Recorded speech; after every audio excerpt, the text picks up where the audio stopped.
ભરૂચ જિલ્લાનું યુવાધન નશાના રવાડે ના ચડે તે હેતુસર ભરૂચ જિલ્લામાં જે કોઈ જગ્યાએ માદક દ્રવ્યોનું વેચાણ થતું હોય તો એવી જગ્યાઓએ ચેકિંગ કરી અને એવી પ્રવૃત્તિ કરતા ઈસમો વિરુદ્ધ કાર્યવાહી કરવા માટે તેમજ શાળા કોલેજો નજીક જો આવી કોઈ પ્રવૃત્તિ ચાલતી હોય તો એ જગ્યાએ એ વિસ્તારોમાં ખાસ ચેકિંગ કરી તેમજ શાળા કોલેજો નજીકમાં કોઈ ટપોરીઓ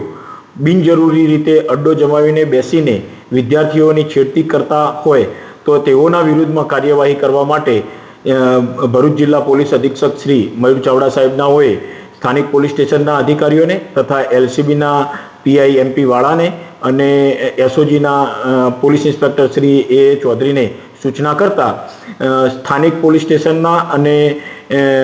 એલસીબીના અને એસઓજીના પોલીસ અધિકારીઓ તથા કર્મચારીઓ મળી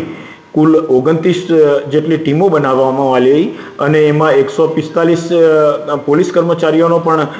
ઉપયોગ કરવામાં આવેલો અને આ પોલીસ અધિકારીઓની અને પોલીસ કર્મચારીઓની ટીમો દ્વારા જિલ્લામાં જુદી જુદી જગ્યાએ આવેલી શાળા કોલેજો નજીક અસરકારક ચેકિંગ ઝુંબેશ હાથ ધરવામાં આવેલી। એ દરમિયાન કેટલીક શાળા કોલેજો આગળ તમાકુનું વેચાણ થતું હોવાનું ધ્યાનમાં આવતા